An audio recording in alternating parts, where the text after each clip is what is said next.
Catch 'em in the pasture, run 'em in the pen, work 'em on the Sundays, do it all again. Race 'em in the sand, buck 'em in the mud, drip a cowboy's sweat, bleed a cowboy's blood.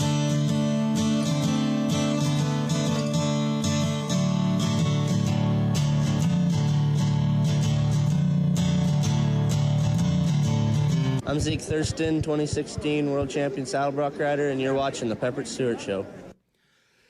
Yes, you are. You're doing that today. That is your fault, not mine, but you're going to have to enjoy it anyway. We got a lot of stuff happening today. You're like, where have you been? Here? Been here. I've been here. Been doing stuff. Been on the internet. Google it. You will find me. We got some guests today. We got some that are coming in. We got some that are in here. We're going to talk a lot about some horse stuff that is happening in the horse world. A lot of news is always happening in the horse world. Cattle world, same old, same old. Still ridiculously high in some areas, although there are some bargains. I did see a unicorn Watusi cow, 5-year-old with one horn, for $600. So deals are out there if you look for them. If not, you're going to spend $4,500 on a pair. So that is up to you. We got, we got some good stuff. What do we got? We got the PBR stuff. We got the Premier Women's Rodeo. We're going to follow up on that. A lot of things have happened since we last talked to them about the big showcase that's going down in the stockyards.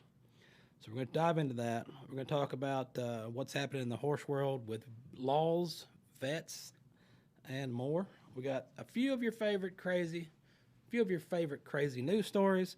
And then, as always, if you watch a lot of TV and you're on Paramount looking around, you can find something to watch. And right now, Scream 7. Fear comes home. Nowhere is safe. Prepare to scream. Buy or rent Scream 7 on digital now. It'll be a killer time. So check out Scream 7. You can buy it. You can rent it. You can watch it. Just don't get scared. I don't know how much more they can add to it with being 7 screams in a row, but that is what they're doing. So we got somebody here today. Someone is joining us. We've got a legendary horsewoman and a nurse navigator down here in downtown Dallas, Texas, to tell us some stuff. Stacy Webb is here. You're here? I'm here. You're here. So I am here. You're here. So you are not only a professional horsewoman, you're also a nurse navigator. So what does that even mean? Yeah, so by day, I actually am a nurse navigator. And so what that means is I am a healthcare professional, and I help patients who have complex diagnosis, diseases, navigate through that healthcare journey. Most of the time, you'll find nurse navigators in the oncology space, and we help with self-advocacy, helping patients understand their diagnosis, next steps. We also help patients with barriers to care and logistical and practical needs. So by day, that's what I do in my profession. It's definitely a privilege to serve others, to help patients and families throughout their healthcare journey. And then as another job, I am a horsewoman. I have a ranch and show horses and have cattle, and spend a lot of time doing those types of activities as well. So there you go, all the way around. So you're in contact with, I guess, a lot of the patients daily, helping them get through their journeys. Yeah, for sure. It's definitely scary when you have a new cancer diagnosis. So, a lot of times the fear and anxiety is, very real and raw, and helping patients make informed medical decisions is part of what my role is to help them understand what their options are and kind of knowing what next steps are. It seems to help patients with that fear and anxiety and that initial shock factor when hearing that they have a diagnosis or even a suspicious finding of cancer. And so as far as the cancer goes, what do you recommend as far as getting screenings or cancer screenings or symptoms to look for, things that you think, hey, you know what, maybe I'll just go check this out? Yeah, for sure. So definitely we want patients to stay on top of their screenings. That looks like, yearly physicals, blood work, colonoscopies, mammograms, all of those things that we are supposed to be doing as good stewards. And definitely if you have any signs or symptoms, new aches and pains, we highly recommend that you get checked out by your primary care physician and go from there. Okay. I think that'll get them on the right track. Yeah. Get them going. Get them navigating. Okay. Yeah. All right. We'll dive back into that a little bit more. We're going to see what is happening with the our friends over at Angus TV.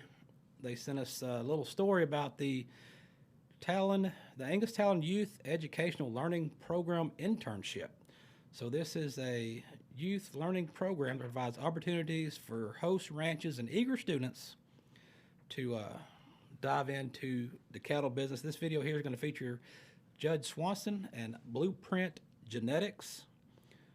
The college sophomores, juniors, and seniors, along with graduate students under the age of 25, majoring in agricultural-related fields of study, are eligible for the internship. The intern applications open September 15th and are due November 12th. If you want to be a host ranch, your applications are due until October 31st. So let's see what this is about. Basically told my dad, hey, I kind of want to start an own cattle herd of myself. He told me, if we're going to do this, we're going to do it right, and we're going to do it with the Angus breed.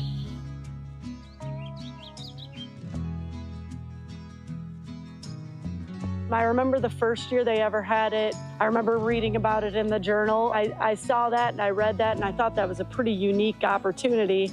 And I thought here at Blueprint and Hennings, we kind of have a unique opportunity too to have the IVF and the donor side along with the Angus show cattle side as well. And then there's just a lot of learning opportunities for a young person to come in and kind of learn the repro side of that. And I think a lot of kids are really interested in that. And so if I can help, whether kids want to do that in the future or they don't, this is a good opportunity to see if that's a possibility. I'd probably say one of the things that has kind of surprised me is just how well I fit in. I never had a sense of homesick. This is an environment where I feel pretty comfortable, and I always have since I stepped on here. When there's people around you that have the similar passion and desires and drive to work and be involved in not only the embryo transfer industry, but also the cattle industry as a whole, it makes everything a lot more enjoyable. It makes you want to do more and be more successful and work harder. I always find myself trying not to make mistakes because I think so highly of these people here, because I don't want to make a mistake for them.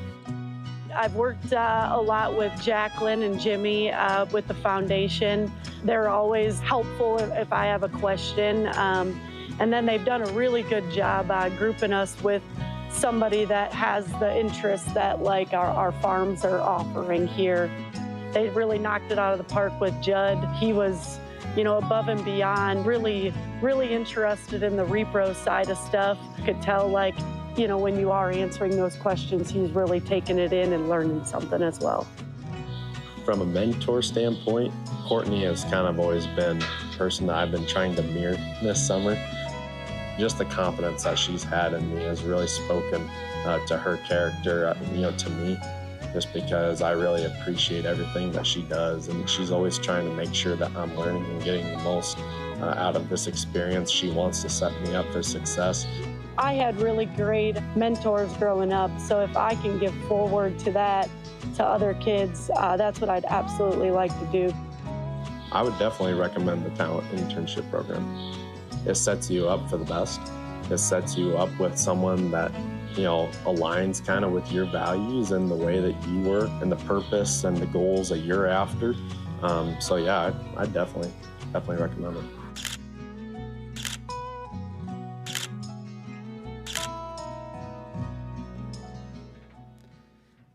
All right, so if you're interested in that, go to the Angus website, check out the Angus Foundation, all the details that we mentioned about that program. If you got a student interested in that, or your host ranch that would end up hosting some students, look at that, check it out. But right now, we've got a special guest for you today here in studio. We've got Mr. Colton Woods.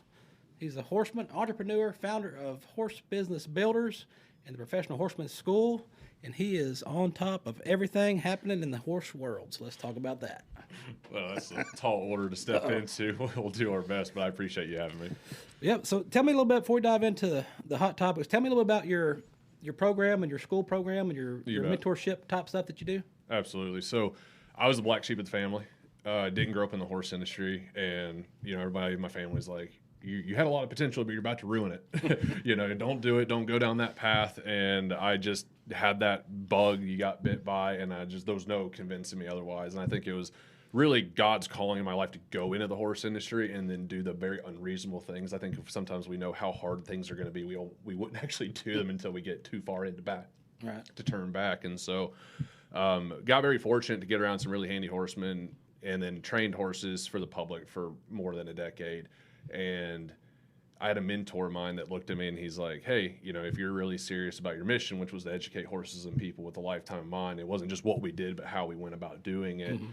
He's like, you could help a lot of other horse professionals if you stepped into these certain areas. And so that started with us. We were very blessed to build, some very successful businesses in the industry ourselves. And we had a lot of people in the industry that asked us, hey, how are you doing this? Mm-hmm. And my wife was in equine graphic design, branding, marketing, that sort of thing. And we kind of figured, well, if God brought us together to be married, the best thing we could do is bring our skill sets together. And so that's what turned into Horse Business Builders, where we help established horse business owners build profitable, sustainable businesses. Because sounds like an oxymoron in the horse industry. It's like, you can be profitable in the horse industry, right? But at the end of the day, if as horse professionals we're not profitable, it's hard to be sustainable, and it's hard to serve our horses, our clients, our students, and our families. And so we went down, that's why we really built that business. And it's been such a blessing to see the transformations that we see. People that come in are struggling in their businesses, and then we've had people cash flowed adoptions of kids, or had their best Christmas, or be able to buy their kids a new horse. And it's just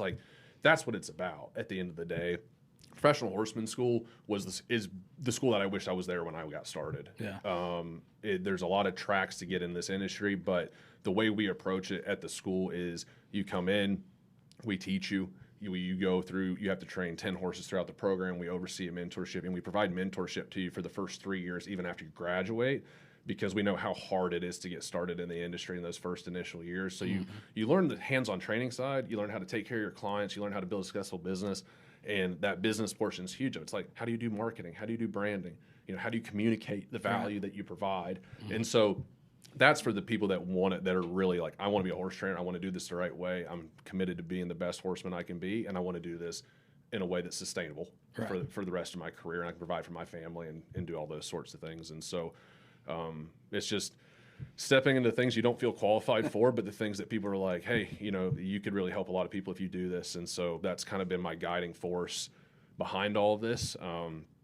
Yeah, and I could tell I'm passionate about it. It's part of my purpose and the calling, and so I could go on to it for a while. Right. Yeah, I looked your website over pretty good. You got a lot of good information on there, a lot of good stuff, and I think that that's really helpful to the horse industry, especially the new people want to get out there and learn about it and do that. But the hot topic right now that's happening has to do with a vote coming up, you said, and I think a vote would be hopeful. We don't really know exactly in person. I've done a lot of research and digging and trying to understand what's going on. The biggest concern here is the lack of information and the lack of transparency that's been going on. So yeah, we can unearth this one pretty good. Yeah. So what are they trying? I'd seen a little bit about it the other day, but I wasn't quite sure what was happening. So what are they trying to take over or remove from the public? So this does get really interesting, and so it's the Texas Veterinary Board of Medical Examiners, right, out of Austin, and the particular thing that I've done some information on is that they are actually you can fundamentally say that they are trying to make it illegal for chiropractors, body workers, massage therapists, these types of service providers to be able to independently do what they do as service providers. And we know there's thousands, tens of thousands of people that make a living and are experts in this field. Now, let me ask this. Now, people that are the chiropractor, stuff like that, is there any type of training or license or anything that they go through before they can work on horses? Or they just go. I do believe that there is I do believe that there's an independent like chiropractor for the chiropractors. I believe that they have their own kind of jurisdiction. Now, when you start getting into equine massage or body work, there are very, very credible independent programs, independent schools that provide this. Ones that even the veterinarians look to, right? They're endorsed by these clinicians, and so there's not like there are certain fields where there is regulation, and there's certain fields where there's not regulation. And so the interesting thing with this is that obviously this has been a situation that has been just a death by 1,000 cuts to the industry of like just slowly kind of gaining ground on this for menagerie of reasons. The thing that I try to keep all this information super factual, and then we can look at it with some discerning eyes and figure out like why might this be happening, what's the intentions behind these decisions. The reality is that in 1999, the state of Texas, through the Senate and their legal bodies, gave the Texas Veterinary Board the jurisdiction to, and it's worded as a mandate for them to create policies or rules and regulations that would be directly in correlation to veterinary medicine, but it also names acupuncture, chiropractics, and it has a list of fields. So a lot of people see what I've been putting out and they go, oh, this is new. And it's like, no. 27 years ago, they got the jurisdiction to the people that was on the board at that time. They created a bridge and they said, hey, we are going to give the chiropractors, the body workers, and these types of specialists permission and abilities to do what they do with a required referral from a veterinarian, which is how it has worked since then. Okay.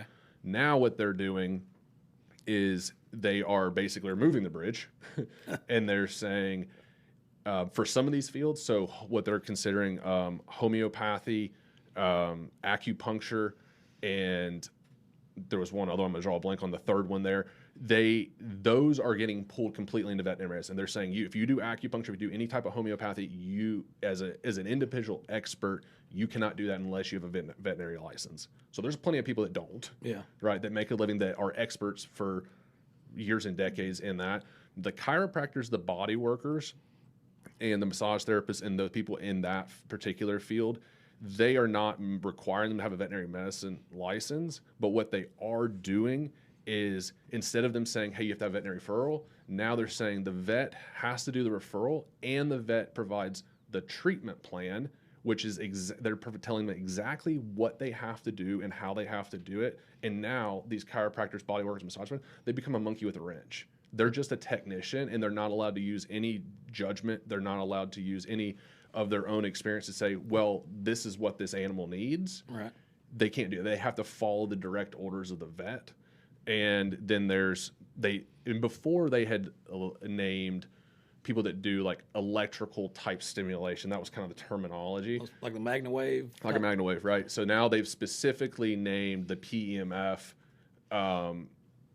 devices because they probably were around to some degree, but not like they are now, especially the accessibility. And they've pulled that within veterinary medicine as well. So this document, there's two sections. 571 seems, and I've gone through it, seems like it's mainly an administration cleanup. 573 is like a 56-page document. And I don't know that there's a page that doesn't have red ink on it, that they're completely overhauling. And there's everything from how they're going to be able to prescribe drugs and get those into the hands of farmers, ranchers, you know, horse owners, to there's more stuff, there's more tightening around equine dentistry, there's more tightening around performance horses, and like it's very in depth, right? There's a lot to this, but these are kind of let's say the big ones. I hate to minimize anybody else that's impacted by what's in this document. Right. Okay, so that's what they're working on. So they're going to are they trying to pull everything to where everything goes to the vet? And then you're going to I wish they would tell us what their intention. So like that's part of my thing, is that it's easy to get very emotionally riled up about this, and rightfully so, because when you look at some of the patterns that are happening, it's like, why would they be doing this? And so I did have a conversation with someone, and there's an individual on the board that took great pride in getting rid of telemedicine in the livestock industry, which was what caused us not to be able to get, tomorrow or after, or to be able to get LA 200 or to be able to get basic things from Tractor Supply that many of us that have livestock, and now we have to go through a vet. And the overwhelming, so we could make some guesses. I've got my own hunches as to why this is happening. I think there's two things that we have to consider, which is, one, we don't know what is going to happen on April 21st, which is when the meeting is, because their Facebook, Texas Veterinary Board of Medical Examiners has a Facebook page. It has not been updated in almost 4 years to the day. And the latest comments are like, why are you deleting comments? Yeah. Why aren't you being transparent? Why aren't you saying this? And they put these rulings out, and it went to the public, I think, March 17th.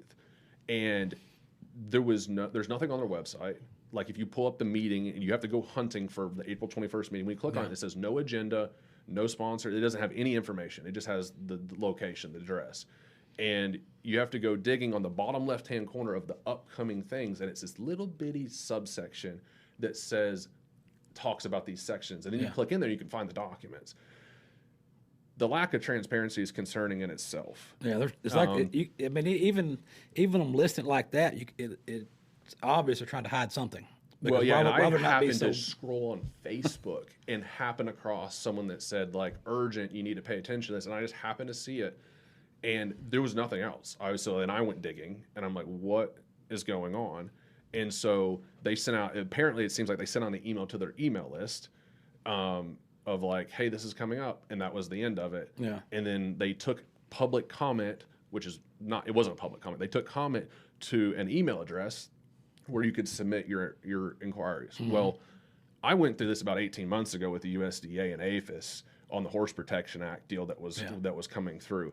And straight up, what ended up happening there was they said, we're going to do a webinar, and we're going to tell you all about the things that are going to affect February 1st. And they hosted a webinar. Yeah. And we have documented there between a handful of us that were on that webinar that they said, we're going to give you all the information. We're going to do open Q&A at the end. We'll sit here and answer all of your questions until they're answered. We have documented between 13 and 16 questions that we asked. Yeah. That they sat there, they answered the easy questions, and then they said, all right, thanks so much for the questions. We got all those answered. We'll talk to you guys later. Click. Yeah. And they didn't. Yeah. And there was like, and they weren't accusatory questions. They were just like, hey, we need details. If you're going to have something where you're saying this is illegal for us to do, what's the punishment? Right. And that's something that is even in this particular situation. If you're going to make it illegal to do this, and it does happen, what's going to happen? What's going to happen? And so we already went through that with, and it's a very similar pattern in this. It's like, okay, we just in the last 6 days from like 5 social media videos that I've put out, just not even the reach, but just the view count is pushing 1 million views on the videos that I've done. And I can vastly tell you that without going through and doing a percentage, that is over 90% of people are not very happy about this. And I've gotten a lot of messages, and it's like, okay, so you're going to take a comment into your email address where you're not going to tell people, like, they're not going to make this stuff public. No. Right? So we've put together a website where it's going to be public, where we're going to take people's public opinion, and we're going to make this thing so obvious that it's just our voice as the industry needs to be heard. I don't know what that meeting is going to look like on the 21st. I don't know if they're going to allow us to have a microphone and say, hey, here's your 3 minutes. We'll listen to you. Or if they say, hey, we already gave you your comment period. We're going to run the meeting and you get to be a spectator. I have no clue. And where's this going to be? Austin? In Austin. Yeah. Huh. Yeah, it just, I don't know. It just does seem very fishy that they're just not putting it out there for the people, not making it easy to find. And it's just like, oh, yeah, don't worry about it here. Just send us an email. Mm-hmm. Yeah.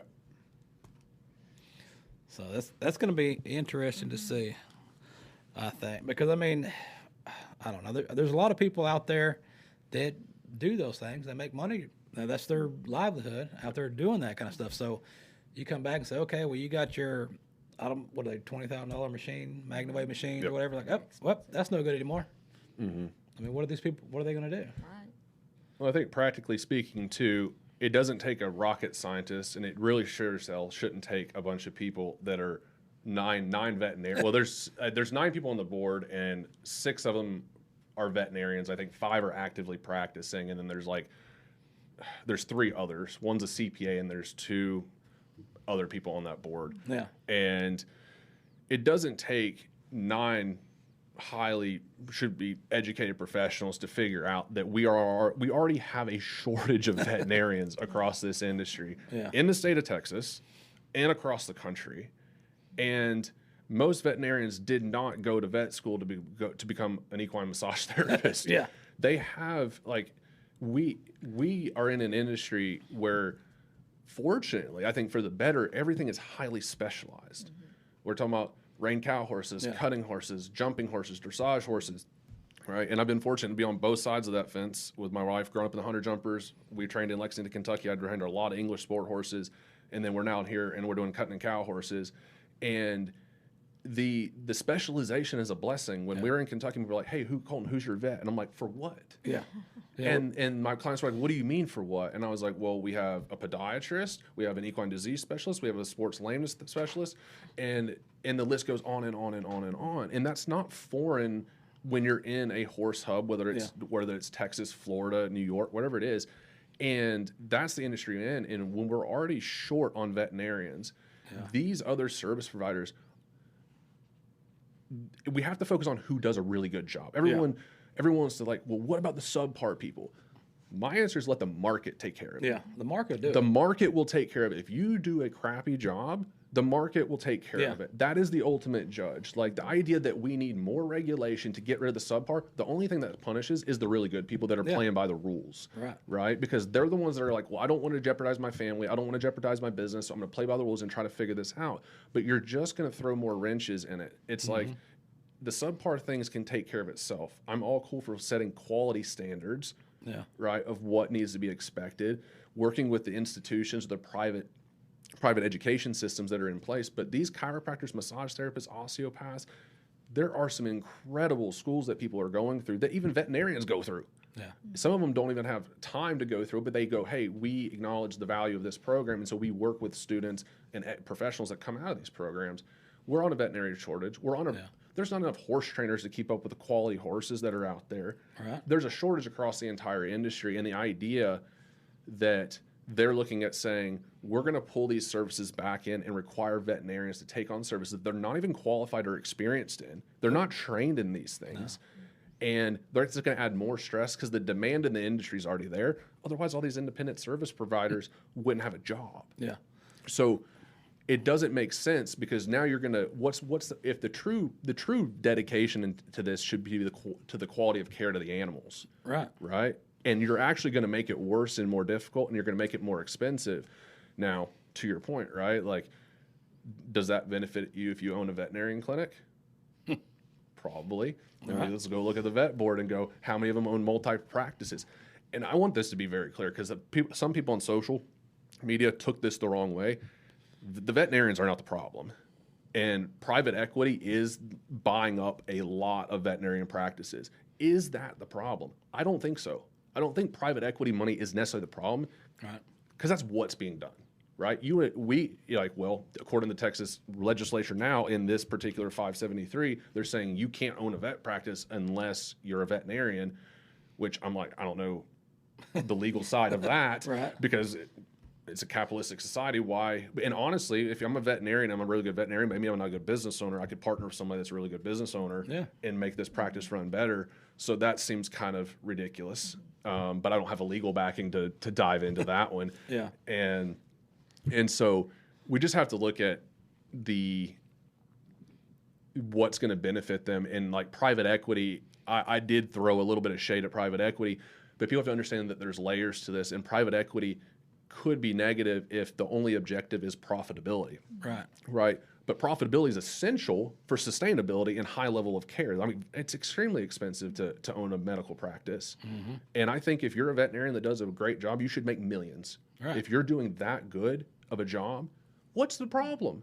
Right. But when we're only optimizing, when you have people that only care about the money, so that then the prices go up and the quality goes down, we have an issue. Yep. But if the quality goes up and the prices have to go up with inflation and these other things, if the quality is there, I'm personally not going to gripe about expensive prices. No. Because the value's there. Right. And so I think we just have to, everyone's like, it's getting too expensive. It's like, it's horses, man. Yeah. It's going to be expensive. You're That pay. is part of it. Like none of us want to price anybody out of it, but what will make it more expensive is reducing the number of professionals you have access to versus let there be competition. Let there be a plethora of professionals that can service these horses and these people. That will tamper prices because competition will help that. That's capitalism. It'll weed them out. It'll weed everybody out. And I mean, just like you say on the vets, just like where I'm at in my area, there's 2 or 3 different vets that I go to. One of they service all large animals, but this one may be better with cows over here. This one's better with horses over here. Mm-hmm. And so you've got to, you're going to go. I mean, you can't just say, oh well, he's a vet, he should be able to do it. Well, not all vets are. This one vet might see 1,000 horses a month. This same vet sees 2. Mm-hmm. So you're not going to take your horse over here because he doesn't see that all the time. But if you got a vet's experience, they see the same thing over and over and over. They're going to do that. Just like I had a horse had a bad tooth, and I went to one of the vets, and I had a tooth problem. And he says, "Man, I got this thing over here." He pulled something out of a box. Here, I said, "No, that's all right. Let me call a dentist to come do that." So I had a dentist come out and fix the teeth and stuff. But it's just like that. I mean, yeah, you went to the vet, but they're not going to be 100% proficient in everything you need. So you're going to need some of these other entities to come out and help, with the different things like the chiropractic and the magnum. But vet's not going to do that. Vet's not going to stand out there and put the things on the horse and watch it and do all that. And it's not the best use of their time either. No. And it's not devaluing anyone that does really enjoy doing those types of modalities. But if you're a veterinarian and you're qualified in surgery, be in surgery. Yeah. Go do that. If you're a lameness specialist, I had the opportunity. I called it an opportunity. I felt bad for my client and their horse that was dealing with when they sent me the horse because they sent it to Kentucky to get to this vet, and they put the horse in my barn, and this horse had double pneumonia in its lungs. And this was a crazy case, and they did a whole dissertation case around this horse because it was an anomaly situation. But equine disease specialist was handling that, and it's get them to the best. Right. And I remember I can tell you one morning I was standing in the barn and we were breeding mares, and my repro vet came through, and it was 4:30 in the morning, and I was like, hey, this one horse came up lame. I was like, would you mind taking a look at it? And he goes, did you try hoof testers? I was like, yes. He goes, well, you know as much as I do. And this guy's been a vet for 30 years. And he's like, if it doesn't have testicles or ovaries, I don't know nothing about it. And because he's a repro vet. Right. He can tell you what drug and when to ovulate and when that mare's follicle is going to be ready to go. But I was like, do you mind just taking a look? And he's like, not my game, man. Yeah. And it's and I think that's not a bad thing. No. Right? Because he's specialized amazing at what in he does. Yeah. And go get the other person that specializes in, sport horse, lameness or whatever it is, and it's just, it's kind of the industry we're in at this point. So what do you think? What do you think is going to come of this if it does go one way or the other? So, I think the very first thing and this is, I think that I'm saying prioritize and focused on what's coming up in 2 weeks. It's 2 weeks from today is that meeting, and we can keep our eyes privy to are they going to share any information, or are we just going to walk in there blind and go who's there? Yeah. Right. How's this going to go? I'm going to keep a pretty open mind. I'm hey, I hope that they explain what their intentions are behind this. And, we have to use some discernment to go, are they lying through their teeth? Are they being honest? Right. But I think, at the end of the day, it's not, while this does not seem like it's in the best interest or it's a practical solution to what the industry is dealing with, I'm not interested in burning the village and salting the earth, right? We have to have a conversation. Yeah. And if they're willing to listen, let's actually do something that's actually for the betterment of this industry. And if they decide and make the choice to go against what's best for this, then as an industry, our voice needs to be heard and we need to take action according to that. I will throw this out there because it is a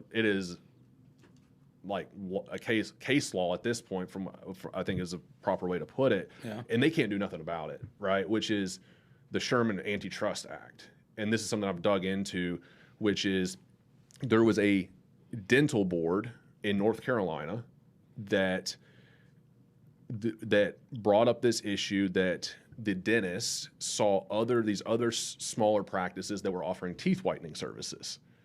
And the dentists were like, hey, these other people are offering teeth whitening services, and they're doing it cheaper than what we can actually provide these services for, and that's dentistry. Yeah. So the North Carolina Dental Board went in and shut those businesses down and said, you can't do that. And the FTC came in and said, no, you can't shut those businesses down, because the intention was that they were eliminating competition. Right. And so what teeth whitening services, from my understanding, was not considered to be equine, or not equine.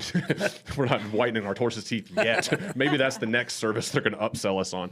But that teeth whitening services were not necessarily dentistry.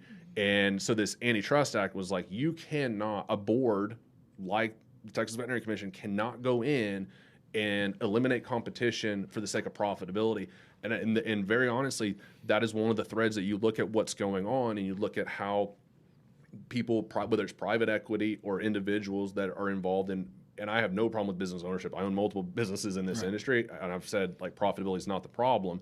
But if you look at business models that are happening in this industry right now, particularly in this space, let's just talk about veterinarians because we're talking about that, is then you're bringing on these services, you're building these teams out of vets to be able to provide these services. And so what they've been doing, they've been buying practices, right? And they can build, if we use the private equity thing, I buy this one clinic, I buy the second clinic, I buy the third clinic, I buy the fourth clinic, I put together a package of clinics, and then I can go sell it for a multiple to an investor company that's going to do this. And we see this in landscaping, gutter companies, gyms. It's happening all across the industry, and it's happening in the equine world as well.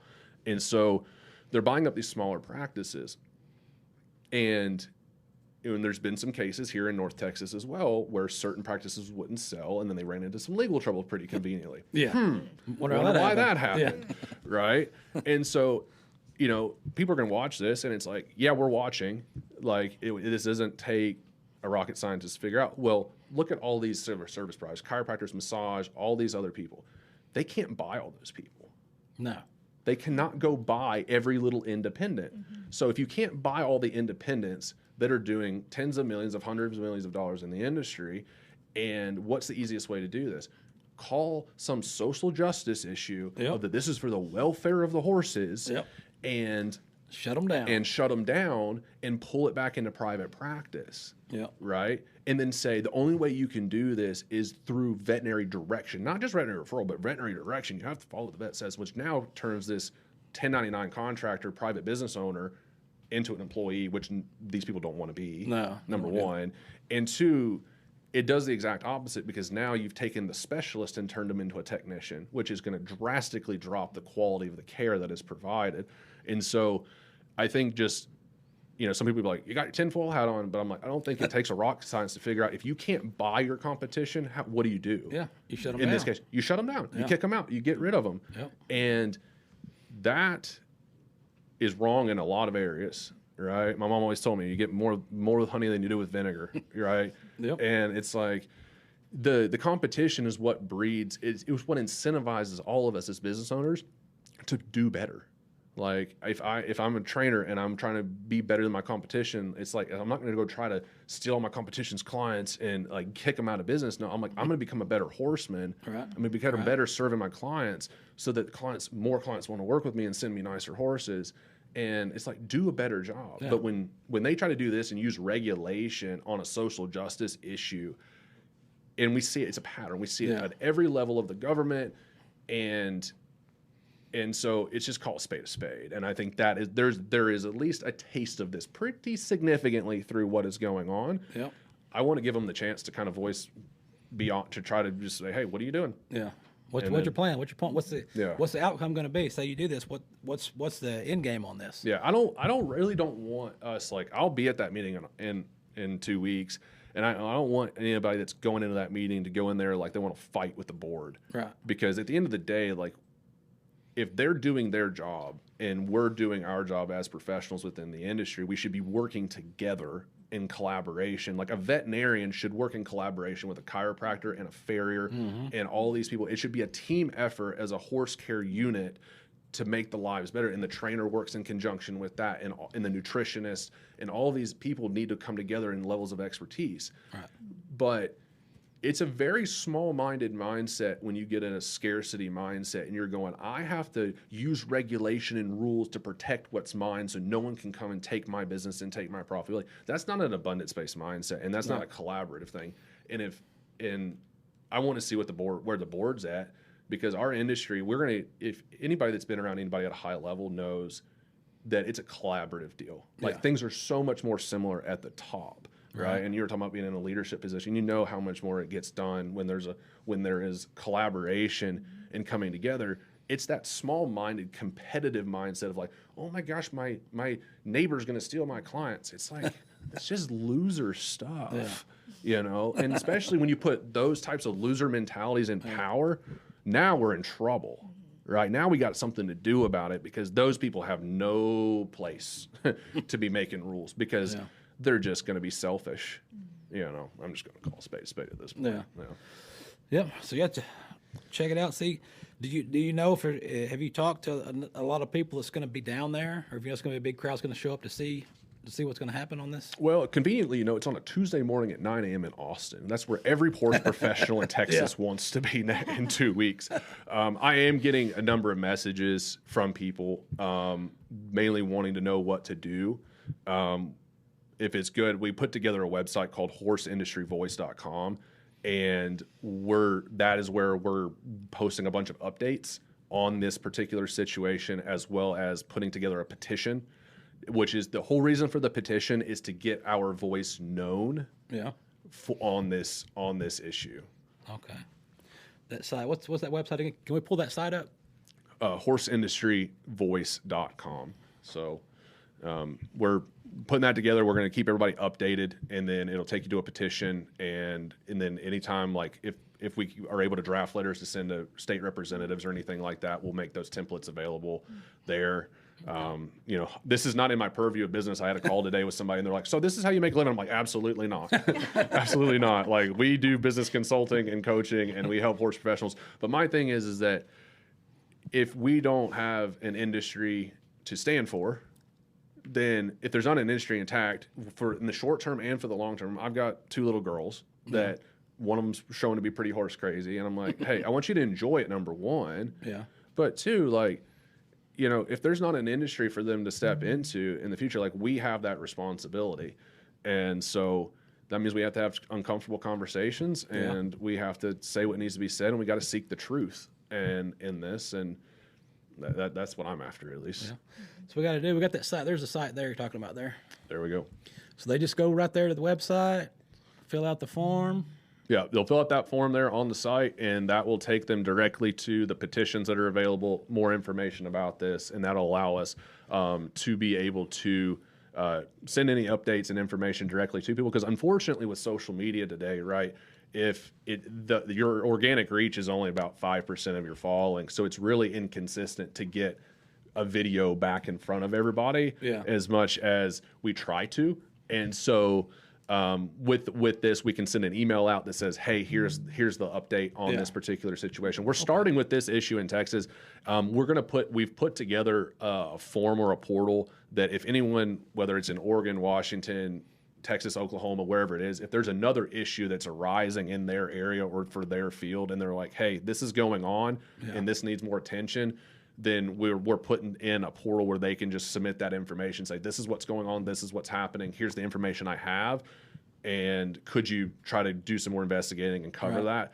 And because a lot of these situations get covered up, like they get swept under the rug, they try to do it basically in the nighttime, and the number one thing that when I did the Horse Protection Act stuff and this, number one thing is people are like, I didn't even know this was happening. And it's like, they don't want us to know. So the more that we talk, the more that we have these conversations and we drive awareness, and then we can't just be informed. Like, you have to do something about it. And so we have to take action. We always say, like, action takers are difference makers. And it's like, you got to do something about it. So in this case, once they fill out that form on that site, it'll take them directly to the link for the petition. It's like, go sign it, leave a comment, because in preparation for that meeting, once the morning of, I'm going to print that list. I'm going to print all the comments, and there's no hiding that. It's public. And it's like, you can hide however many emails you got to your comments at veterinary.tx.gov email address. You can hide them. But here, I've got thousands of Facebook comments and TikTok comments and Instagram comments and messages, and here's all these other people that went and did this. And because this is not the beginning, nor this is the end. Yeah. Right? Like there is things that will have to happen following this meeting in 2 weeks. I have an idea of what that needs to be, but I'm not going to get ahead of that because we need to handle what's in front of us right now. See what happens first, and then go from there for your next. We should work together. Like that's the ultimate goal. Like I don't want this to come across and be we're going to get them. It's like that's not productive. You know, we need to try to work together. And if someone or a group of people decide they don't want to work together and they want to work in their own self-interest, then there's a lot more of us than there are of them. Right. So we can then come together, and we need to come together, and that's so important. The horse industry is monstrous, especially when you start getting into not just performance horses, but you get into rodeo, you get into ranching, you get into the trail riding, and you get into recreational people. It's a lot monstrous in this country, and so people have to understand that you can't just know about it and like just share the video. Like go sign a petition. Yeah. Go leave a comment, make your voice known at the very minimum, go share it with people, and then show up. Right. Right. Actually do something about it. Get people talking about it. Let everybody know and get them on the ball, because that's what they're, like you say, that's kind of their mindset is, well, we'll barely put something out here. We'll put a little spot on the website here. Maybe nobody will see it, and we'll just do what we want to do. Absolutely. So find out in April. We'll find out in April, and I will say, like, there is an organization that we kind of refer to them as the NRA of the Western Lifestyle, right? Which is Western Justice, which I think you're familiar with. I've been fortunate to kind of help them with a few things. They were the ones that were leading the initiative on the Horse Protection Act deal. I got to create content, around that, because same fight there. As this one is like, if we don't stand up against this, there's going to be negative things that happen. It affects all of us as professionals. I think the changes that need to happen in this industry do start with the professionals in this business, because there's so many recreational and non-pros that look to the professionals for the guidance. So as professionals, it's easy to go like, but I don't know if my clients are going to like this. It's like, do the right thing. Do the right thing. The right people will come to you. Like if you have a client that's not happy that you voice your opinion about something that's for the betterment of this industry, they probably didn't need to be in your barn in the first place. And so, like, we have to step up and do the right thing and actually have a spine. And so, like, if one of the best things we all can do is go become a member at Western Justice, because they have legal action ability and are involved in DC. They're involved at a much deeper level. Like, this right now, they have a lot of things that they're handling. So, like, me personally, I'm kind of the one handling this right now. As it picks up, they might decide to pick it up as it goes. Right. But phenomenal organization, does a lot of do a lot of dirty work that no one sees, that absolutely nobody sees, and deals with a lot of stuff that you're like, golly, that should just not even exist. So that little plug for them, because they are doing a lot of good work, and they need our support. Like, we have a monstrous industry. If we get behind an organization like that, they have the ability to go do the things and fight on our behalf so we can go enjoy our horses. Right. Right. We can go ride, compete, ride. I mean, everybody, everybody wants to have a horse and they want to go ride. They don't have to be stuck, not going anywhere. You ride your horse, don't you? A little bit. Not as much as I'd like to. You bet. Been riding, but I'll tell you what, Colton, man, we appreciate you coming in and telling us all about this. We got the website up, we got the other thing up, and we'll put that out. We'll put it out again, let the people know. You bet. So I appreciate y'all having me. Get them signed up on there and get people interested in that. There's Colton's website right there, Colton Woods. There's a lot of good information on there.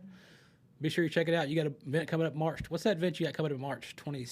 We just had a business mastermind. So we just hosted a couple weeks ago. We had a business mastermind at our deal, and we do 2 of those a year. And we're all in on helping professionals on the business side, and so that's what that was a very small group of people for that. Yeah. And we're getting ready to open up applications to the Professional Horseman School for 2027. We're in the process of building and expanding the facility to be able to bring more students in, and so we're getting ready to open up applications to that. And I just tell people, like, if you go to my social media handles, you can click the link in my bio. You can find everything you need to know. If you can't find it, send me a message. Be like, I'm looking for this. I can't find it. Just send me a message. I'll try to get back to you.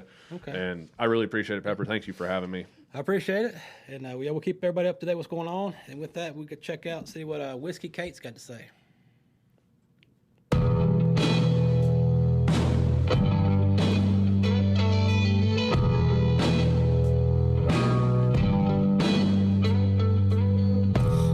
Storm brewing in your eyes, a quiet chaos most don't recognize. Oh, the moment that gets you high. I wanna be a chaos, yeah, wanna be a high soul. Love me broken and love me whole. Love me any damn way, don't let me go. Don't need a hero, just stand by me. Come the chaos of you and me.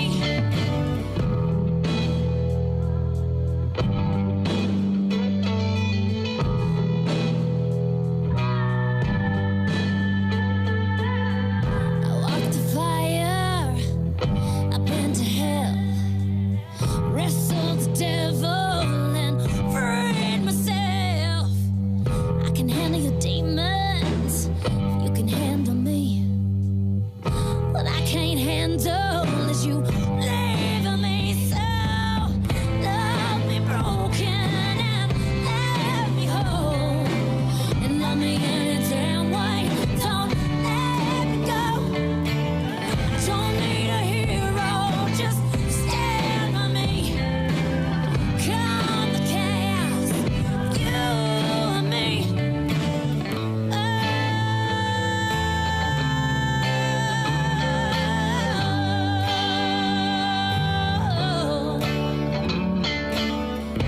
Love me broken, love me any damn way. Don't let me go. Don't need a hero, just stand by me. Come the chaos, you and me. Come the storm, come the sea, come the aching hurricane of me. I can handle your demons, you can handle me.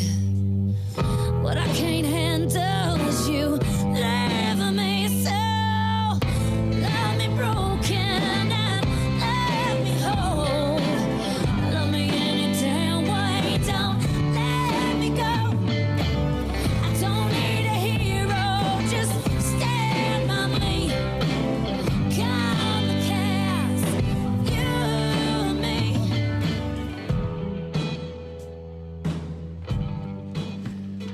All right. We're back. We are back. We are still here. We do have some odd news stories for you guys. Everybody likes these crazy odd news stories. So I got one here that a bottle of wine, okay?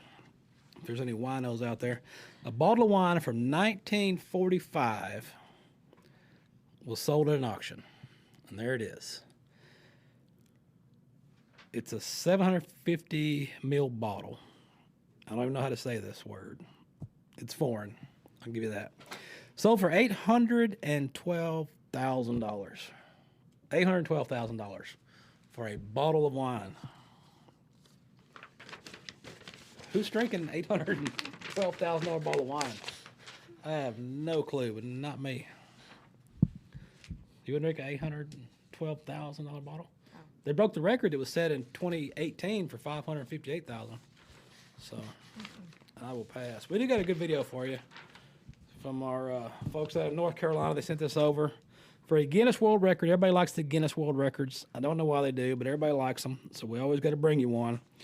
And here is a trick horse in North Carolina that set a new Guinness World Record doing 38 tricks in 2 minutes and 47 seconds. Happening around the community, one woman in Bolivia is getting international attention. This comes after she and her horse broke a Guinness World Record. WECT's Ariana Bertolotti sat down with that record-breaking duo. Ariana, what world record did they break? Well, Delaney, Lauren Zepeda and her Mustang Gringo broke the record for performing 38 tricks under 3 minutes. But for Zepeda, it's not just about the title. She hopes it shows there's more to horses than just riding. My name is Lauren Zepeda. The horses have been in my life. He's taking his time forever. The whole trick performing thing kind of happened by accident. I was competing in obstacle challenges, and I had acquired Gringo, and I was using him for that. He's a Mustang, so Mustangs are like naturally really hardy. And oh, Gringo, he's just dying to perform. He don't understand. He's very passionate about his job. He loves his job. I was off on the sidelines, you know, doing tricks with him, you know, just showing people how he could sit down and lay down and do different things. And it caught people's attention, and I had someone offer me like, hey, could you do like a little halftime show for this event? And one thing led to another, and I started actually getting gigs performing with horses. Horses don't only have to be used for riding. I know that's surprising to some people, but especially when they're getting older, or you know, if they have some sort of issue that they're not being able to be utilized for riding, knowing that they can have something you can do on the ground, that's tremendous. That gives a horse a purpose. It gives them a career.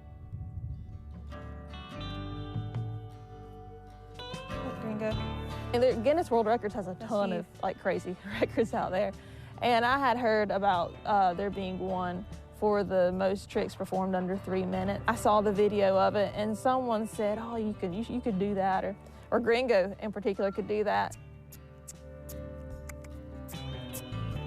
They had to pre-approve all the tricks, which was, that in itself was complicated. They told me you're not allowed to have a halter or a bridle or any type of equipment on the horse whatsoever, and I can't have any tools in my hand. So when they told me that everything had to be like verbal or like sign language, I had to really up my game. Whenever the day of the event happened, we completed it in 2 minutes and 47 seconds. So we had a whole 13 seconds to spare. And of course, after the fact, I'm kicking myself like, oh, I could have done more. My original goal was 36 tricks. What was the current record at the time was 33, and I got it up to 38. And I get this feeling of I got to do it, and you know, everyone's watching me, and if I don't do it or if I mess up, and the horses don't see it that way. The horses, they practice here, and it's just all fun and games, and it's what we do every day, and they have nothing to prove to anyone.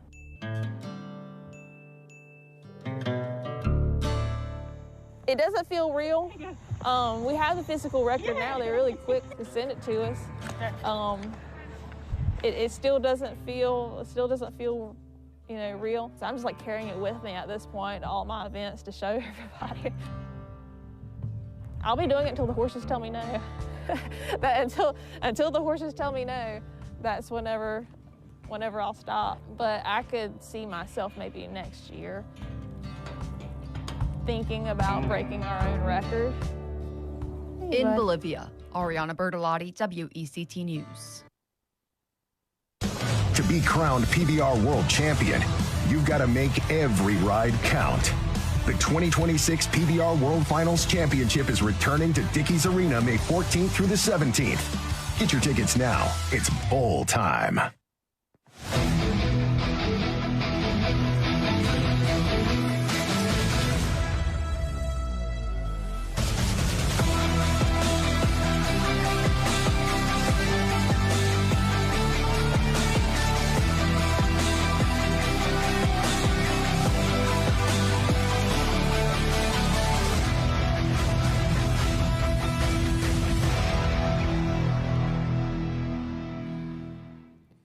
From the PBR to the Premier Women's Rodeo, you got lots to see there in Cowtown in May. It's going to be a busy time. Now, as we were watching the Guinness World Record horse there, I do believe the horse owner was very excited as she spoke to the news channel. Was she excited or not? Mm-hmm. She was. She was very excited. I thought she was asleep. Sounded like she was sleeping there for a minute. Not a lot else is going on. We got that. We got the bottle of wine. Oh, you know what we got? We got something up. We're talking about riding horses and going places. So we hauled some colts over to the 6RS Ranch. The 6RS Ranch. It's like a 7 generational ranch. And it's been in this family for 7. It's 300-year-old place, about 3,500 acres. And so we went out there and rode around, and we got some pictures somewhere here, the sign of the cemetery. So we went to the cemetery on this place. And at this cemetery, which is what I got here, it goes back to 1822. So there's a headstone somewhere. I think I got in there this is just right. It's like a little chain link fence just out in the middle of nowhere. I mean, it's in the middle of nowhere. The middle of these 3,500 acres, and there is the cemetery. So you got 1822 to 1884, and so that was pretty neat to see, just hidden out there. And you got to think, so that was early 1800s. So to imagine what it looked like back there, just nestled in all these pine trees, middle of nowhere, this little cemetery. So there had been probably a farmhouse or an old house or something, out there. Now the new house is up on a hill they've got a 100-acre pool out there. And so the house is up with that, and you can see that. And I was like, man, I wish I'd have brought my fishing pole. Done a little fishing. But they've got that, and they've got an old, they call it an artesian well that's still running. Wow. It's steadily pumping water into the creeks over there. But it was a pretty neat place, and you can go out there and you can ride your horse. You can go out there for the day and ride. You can camp out, or you can even rent the place out.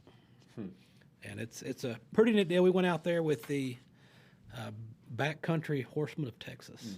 We went out there and rode around with them because they were having a big annual deal. So we went to go check that out because they big advocacy on keeping the place open for people to go ride, because not everybody that competes or rodeos or stuff, they wanted to go ride somewhere. Well, they need somewhere to go, so a lot of these places like that, private ranch, they stay open and let the people come ride.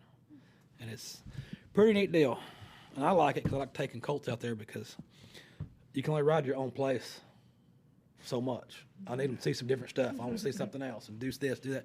Go over some trees, run through some creeks, go over some hills. And like on my young horse, I like it because to me, they're thinking and they're paying attention to what they're doing. And I don't know, it works better for me. I guess everybody does different. But keeps them fresh. Yeah. Keeps you fresh, keeps them fresh. It's like go see some new country and change up the patterns of things. And I could be in an arena all day and be pretty content with myself because I just like finessing things. But you got to get them out, especially those young horses. Like, you just think them, get some purpose to why they're doing what they're doing. And there's nothing better than that. Sounds like a cool place to go. I have to go check that out. That place is pretty neat. They do. Now, I do want to warn you, they do have a bunch of high-headed crossbreds out there that do walk around out there. So I did have to make a little run for it, time or two. I heard something come out of the brush, and I was walking back to the trailer because they were having their big gathering thing. So I was walking back to the trailer, and somebody dumped a big pile of rocks, like crushed concrete, big pile of crushed concrete. Well, I'd seen all the cows had went out past the pool, and they were all out there. Well, I was walking back down the hill, and it's all wooded in that area. So I hear a calf bellowing. I was one of the calves probably fell asleep, and he was getting up to go catch him. And about the time I turned that corner, big old high-head Brahma cross cow, here she come. Boy, she thought I was going to get that gaff. And I took off and jumped on that pile of rocks. And I got on the pile of rocks. And I was kind of danced around up there for a little bit. So they figured they'd leave me alone. They went on. I was like, man, I don't not want to find that in the morning when you get up. Walk outside and you got them cows right there. Take a hooking in your trailer. So we got a cub. We got a black bear cub. There's a black bear cub. No, I'm not talking about Harry Hines. I'm talking about New Jersey. New Jersey State Police troopers came to the rescue of an abandoned black bear cub found in a ditch on a busy highway. So he picks him up and takes him for a ride in his cop car there.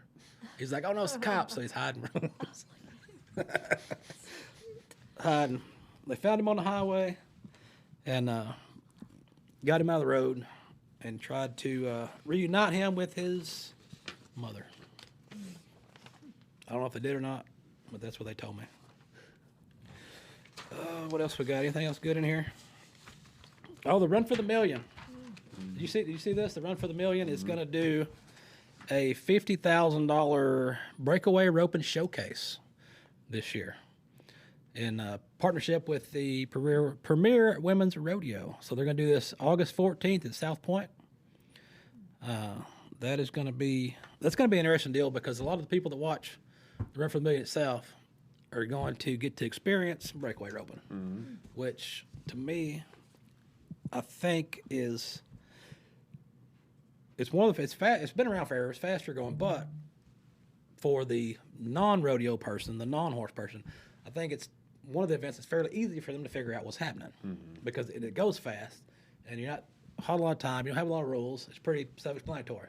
Calf comes out, you get it. You didn't get it, you broke the barrier, and that's it. So I think that if we're going to see a uprise in breakaway ropers like we did with the reining, all the reining people did when the Run for the Million started. That'd be a good deal. We need more people. Need to be able to see how they can get in, what they can get started, and something that strikes their interest and that sort of thing. And we saw that with American Performance Horseman. Yeah. They did. I don't know if you got to see any of their events, but they did a phenomenal job. And they did like the horse show, then they had the Kid Rock concert afterwards. Yeah. And so there was a bunch of people there that are not horse people for the Kid Rock concert, but they sat through this 2 or 3 hour long horse event. Yeah. But they gamified it. Like you could basically place wagers on like which team was going to win or which rider was going to do. So they gamified it, and the education on explaining the reining or explaining the cow horse, like, just made it easy for people. My parents are not horse people. My dad watched it, and he's like, I can understand this. And, like, that's what we need in this industry is for people to go, like, you go watch a cut and run, and you're like, how do they score that? Yeah. you know, but if they can break it down, then you can give people a bit of an idea, and you can expose them to something that is more – it's not simple to do, but it might be simpler to understand when you're watching it. Right.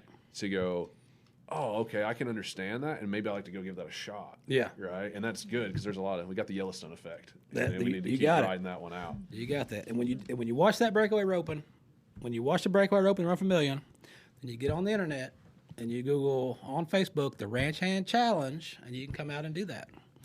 We have one. How many we got left? 3 or 4 left this year?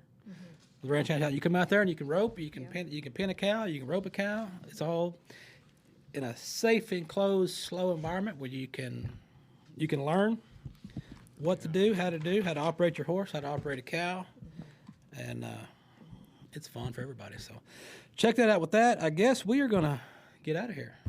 You got anything else, Stacy? Nothing? No, love it. You got a horse to feed or nothing? You got dogs check on, horses to feed? Hopefully I have people feeding. Hopefully I have a team at the house. All right. Making that happen. Anything else, Colton? You got anything else to... You gonna go home, see if you can beat that trick record? Yeah, get my trick horse out of the field. See if you can knock him out on a few things. Get up 2.5 minutes, and and defeat the old gringo there. Oh man! All right, well I guess with that we're gonna get out of here and go sit in traffic.